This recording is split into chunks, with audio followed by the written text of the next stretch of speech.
Welcome to my channel Pomni Theory. We are once again immersed in our digital world, awaiting the release of the next chapter. However, in the absence of a second episode or a sequel after the pilot, we decided to go back to the beginning. What was going on in the Digital Circus before our current story began? This question provides a fascinating perspective, since all the characters we know now didn't appear instantly, and they are not, by the way, the original ones.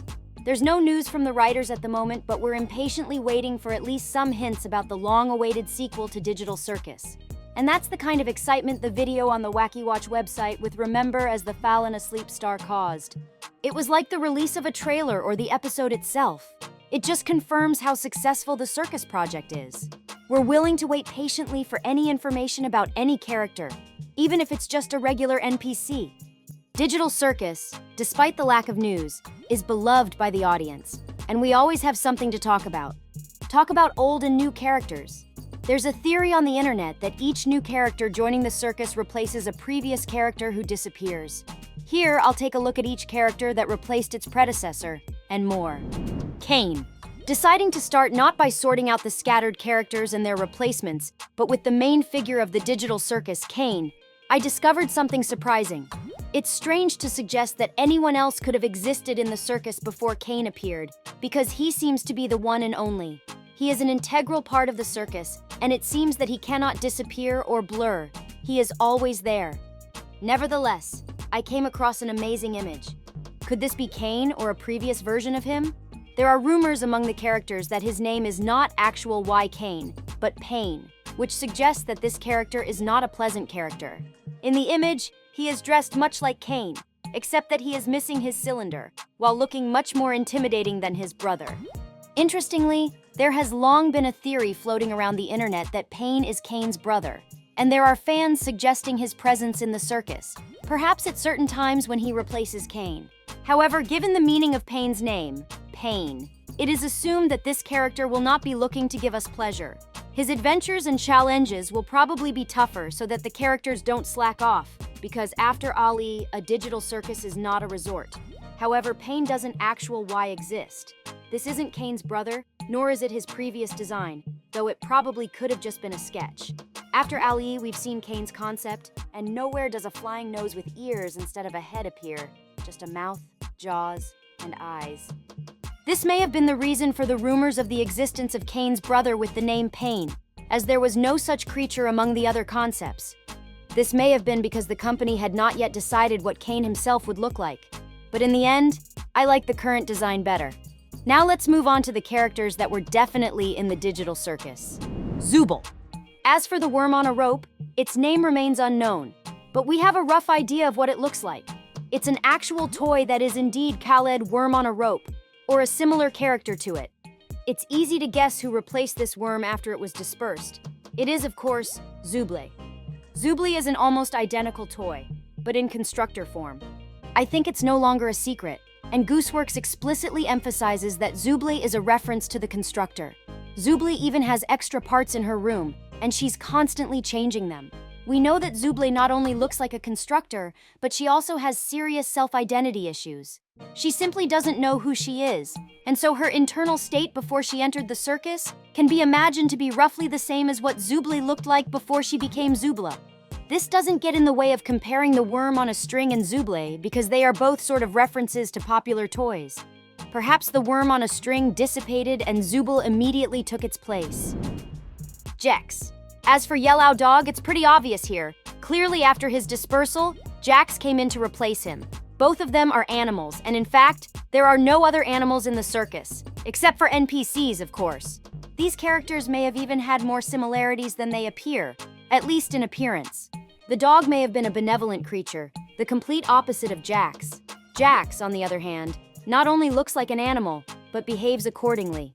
It's hard to draw definitive conclusions about the character's personality from the image on the door, but something tells me that this doggy was quite kind. He has a friendly smile on his face and his eyes seem kind.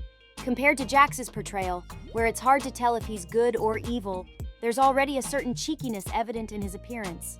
However, both characters are interesting dynamic aspects in the world of the Digital Circus. Kinger. Regarding the Queen, it's great that her name is known. and she is the only character from the scattering besides Kaufmo whose name has already been established. Queen was even more nervous than Kinger, but unlike the latter, she tried to help others deal with their anxiety. She could support everyone and help them cope with stress, but no one seemed to be able to help her herself. The Queen could perhaps be benevolent to everyone while simultaneously worrying about her time in the circus, the fate of the other characters, and the general chaos going on here. While her character may have resembled Ragatha, only Kinger could replace her, as they are both chess pieces. The Queen was probably kind and caring, but her inner instability and nervousness caused her to dissipate in the end. Her story represents another deep and mysterious side of the Digital Circus. Kaufmo. That's a very interesting observation. When considering possible character replacements in the Digital Circus, it appears that Kaufmo may have replaced the sad Yellow Clown. After his dispersal, Kaufmo may have appeared. Then, after the dispersal of Kaufmo, came Pomni. The sad Yellow Clown, by your description, was a character whose depiction directly reflected his character. He was sad. His inner instability and sadness probably played a role in him dissipating. So your theory is an interesting way to look at the internal connections and substitutions of characters in the Digital Circus. Ragatha. Your comparison between Ragatha and the sock puppet seems interesting and creative. The sock puppet perhaps serves as a visual analog to represent who Ragatha's predecessor might have been among the characters that have been crossed out. Thus, Ragatha, as a doll, could have replaced the blue sock puppet when that one disappeared or dissipated. This interesting conjecture allows you to look at the interrelationships between the characters in the Digital Circus from a new angle, and your imagination raises interesting questions about the nature and replacements of these characters. Gangle. Your observation regarding Gangle and associations with theater provides an interesting perspective on this enigmatic character. The analysis of the masks clearly referring to ancient theater may indeed have deep symbolic meaning, warning of the mystery and many faces of Gangle itself.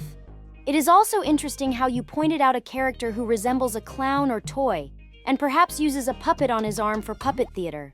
If this character did serve as Gangle's predecessor, then it opens up a new perspective on the transformation and evolution of characters in the Digital Circus. Gangle appears to remain an enigmatic character, and your suggestion regarding his connection to theater and masks gives him an interesting and symbolic nuance. So, do you share the idea that each new character in the Digital Circus is a replacement for the previous one? Express your theories and opinions in the comments, and don't forget to give us a like. When will we see the next episode of the fantastic digital show? I think Gooseworks and Glitch are quite skillful in following their plan, as they skillful develop the plot, creating a sense of anticipation for something exciting. They serve up information in portions, avoiding oversaturation while keeping our attention. What about the release of the new episode? I think it's already ready. What's left is perhaps minor details such as character voiceovers or finishing touches on the script for the second episode, or maybe a final color correction. Based on these thoughts, I'm guessing that the episode will be released soon, probably in February or March. Compared to other projects in the animation world that suddenly disappeared after great success, this project exceeded expectations and gained much more popularity. It doesn't make sense for them to stop working on the project, because in addition to fame and influence, it brings them significant income. The authors need to keep the viewers' interest in the upcoming second episode, and why it still hasn't appeared. Because the writers are taking their time. You could say that they are using the moment of hype with the pilot episode to the maximum. One might wonder, what if they release a new episode in 6 months or even at the end of the year? It's a reasonable question considering the creators have other projects in the works, but they probably realize that the longer they delay the release, the smaller the viewership will ultimately be. As for the new episode trailer that recently appeared on the Wacky Watch website, it's probably a reminder to get ready for something new and exciting. There have been plenty of signals over the past month indicating that everything is ready to go, with only minor improvements left to be made. We learned from the pilot episode that remember represents a reflection of us, our feelings and experiences while watching the pilot episode, as she was the last person to enter the circus. Imagine that Pomni was a psychologist, and over the course of the cartoon, she unknowingly helped the other characters deal with their problems, as many facts point to her being a messiah of sorts. When looking at the final scene of the pilot episode, it is clear that this scene is a parody of The Last Supper. It's likely that many viewers have already noticed this. As for the other characters, recent statements from Gooseworks state that each subsequent episode will focus on a new member, and after the exciting pilot episode about Remember, the next installment will focus on a different fascinating character. Given this information, I have no doubt that we'll learn more about Jax's fascinating life and character. He didn't make the best impression in the pilot episode, displaying narcissism, cynicism, and arrogance. However, it seems to me that Gooseworks is intentional while creating a negative perception of Jax in order to divert our attention from the real main antagonist of the circus. Thus, I assume that Jax will be presented with more positive traits than in the pilot episode. Perhaps he's pretending to be bad and there's a little kid hiding inside him who, like all kids, likes to get away from problems. Despite appearing as a gift for Ragatha in a New Year's Eve post where he includes millipedes, which she doesn't like, he will apparently still continue to bully other characters. As for Kane, there is the question of whether he is the villain or perhaps he is the developer of this game, coming here first. Gooseworks has answered this question by stating that Kane is just an artificial intel agent. He doesn't even have an age. He is not the embodiment of evil, but rather a fun host with the ability to alter the physical properties of objects and keep track of the characters in the circus. He is able to create various objects and locations, observe what is happening in the circus, and keep the format entertaining. Let's discuss some interesting posts from Gooseworks, in one of which, when a viewer asked what age the show was aimed at, she replied, "For geeky people in their 20s. This answer makes it clear that subsequent episodes will be even more violence-rich and traumatic than the first, and they will not be aimed at children. The next question she was asked was, "Can you give us a clue for the second episode?" Gooseworks replied, "The only thing I will say is that no one has come close to predicting what the second episode will be about so far." That answer makes me think maybe she hasn't seen the YouTube video of dozens of people guessing the script for episode 2, but none of them have actual why guessed. This intrigues me even more, and I have goosebumps of anticipation for what's to come in the new episode. I hope you're getting some interesting guesses as well.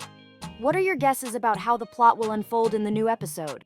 Tell me your opinion in the comments, and I'd love to discuss the best ideas in my future videos. See you soon. Bye.